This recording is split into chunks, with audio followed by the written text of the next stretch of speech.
Welcome to the Explainer. It's really tempting to look back at a country's founding and picture this smooth, unified process where everyone just agreed on the master plan. But the reality? It's usually a lot more complicated and, honestly, a lot more fascinating. Indonesia wasn't built by a single mind. Instead, it was forged in a highly volatile crucible of competing ideologies.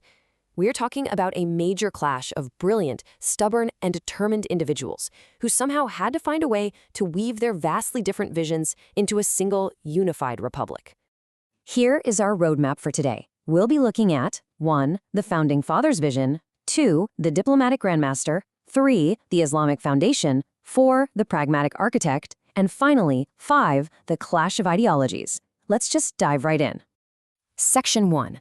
The Founding Fathers' vision. Building a nation from scratch. Think about the sheer monumental scale of the task facing the leaders of the Indonesian independence movement. They were up against entrenched Dutch colonial rule. To really grasp how they pulled this off, we have to look at the Bapa Bangsa, the Founding Fathers. And what's absolutely crucial here is their diversity. We are talking about people from completely different educational, religious, and ethnic backgrounds. You've got Western-educated economists sitting at the same table as deeply religious Islamic scholars, alongside radical revolutionaries and aristocratic diplomats. It's like a giant puzzle. The scale of this collective effort really cannot be overstated. They had to somehow synthesize all of these vastly different backgrounds into one single national identity, just to stand a chance at fighting off foreign colonization. To give you an idea of just how early and how radical that initial spark of independence really was, take a look at this quote, Merdeka 1%, which means 100% independent.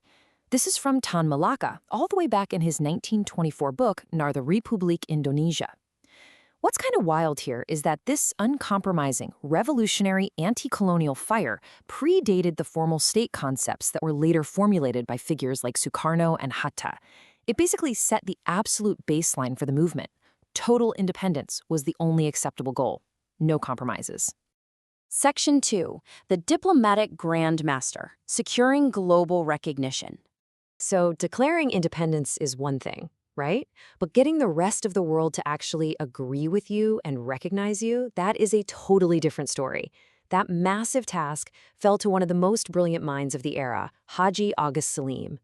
By the time he was a teenager, this guy had mastered an incredible 7 foreign languages. He was so undeniably brilliant that R.A. Kartini actually offered him a scholarship to study in the Netherlands. But get this, he turned it down. He firmly believed that accepting it would mean benefiting from Dutch opportunism.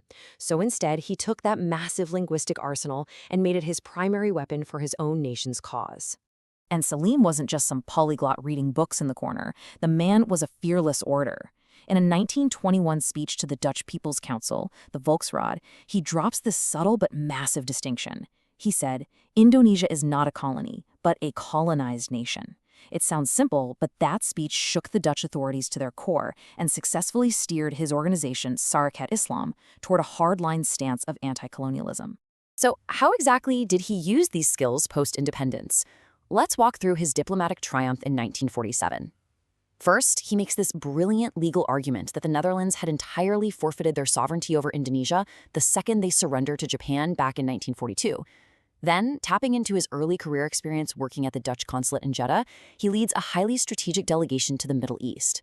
Because of his deep cultural acumen and his absolute fluency in Arabic, he manages to secure Indonesia's very first international recognition from Egypt on June 10, 1947. And that opened the floodgates. Syria, Lebanon, Saudi Arabia, and Yemen quickly followed soon. This incredible feat is what earned him the legendary nickname, the Grand Old Man. Section 3.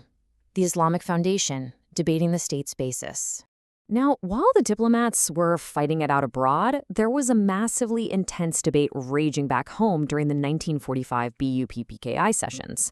The core of the argument was between secular nationalists and Islamic nationalists over what the fundamental basis of this new state should actually be.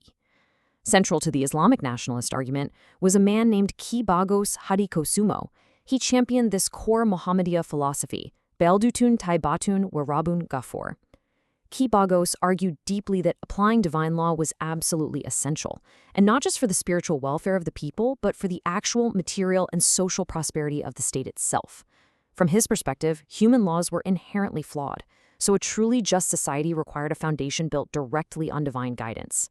But this vision hits a severe roadblock on August 18th, 1945, literally the day after the proclamation of independence.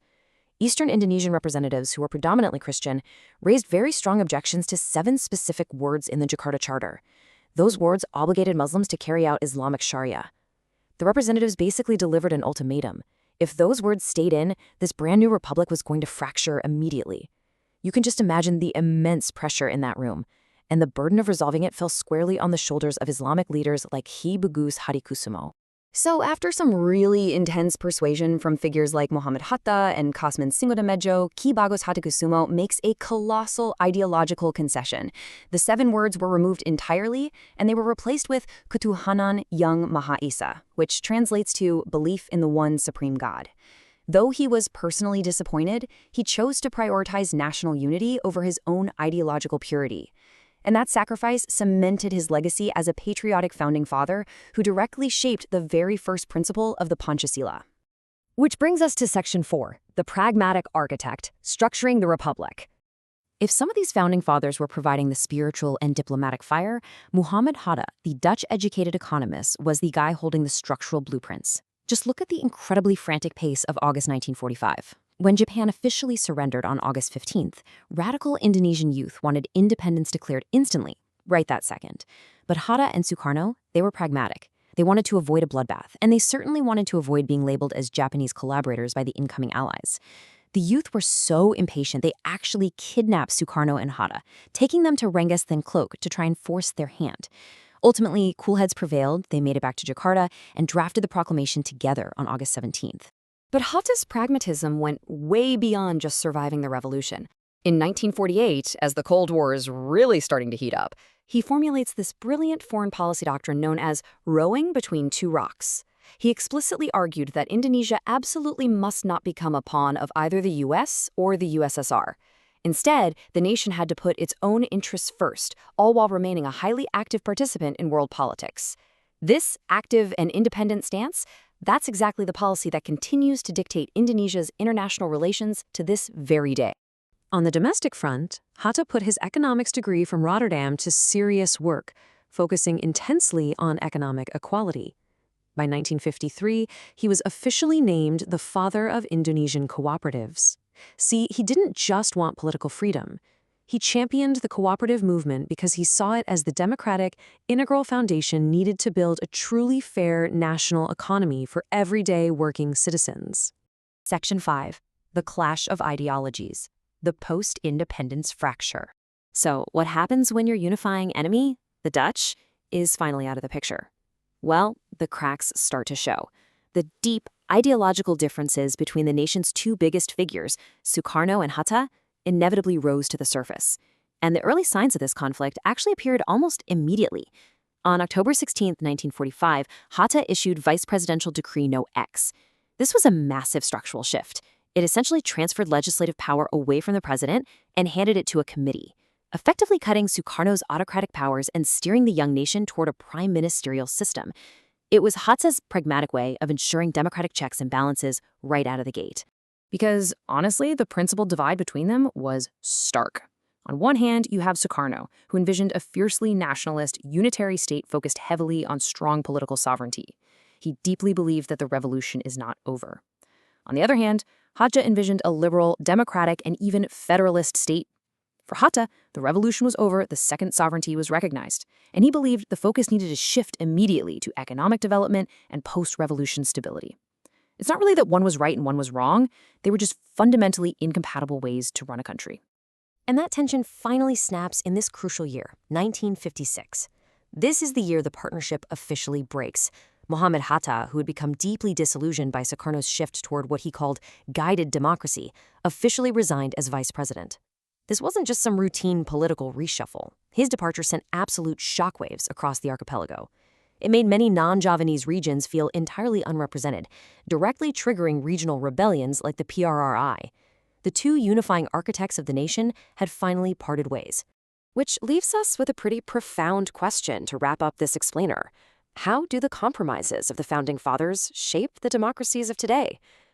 Think about it. When we look back at the intense debates between building a secular state versus an Islamic foundation, or the struggle between a continuous political revolution and pragmatic economic democracy, we aren't just looking at dusty history. We are looking at the exact same balancing acts that modern nations are wrestling with right now. Thank you so much for joining me today, and keep questioning the history that shapes our world.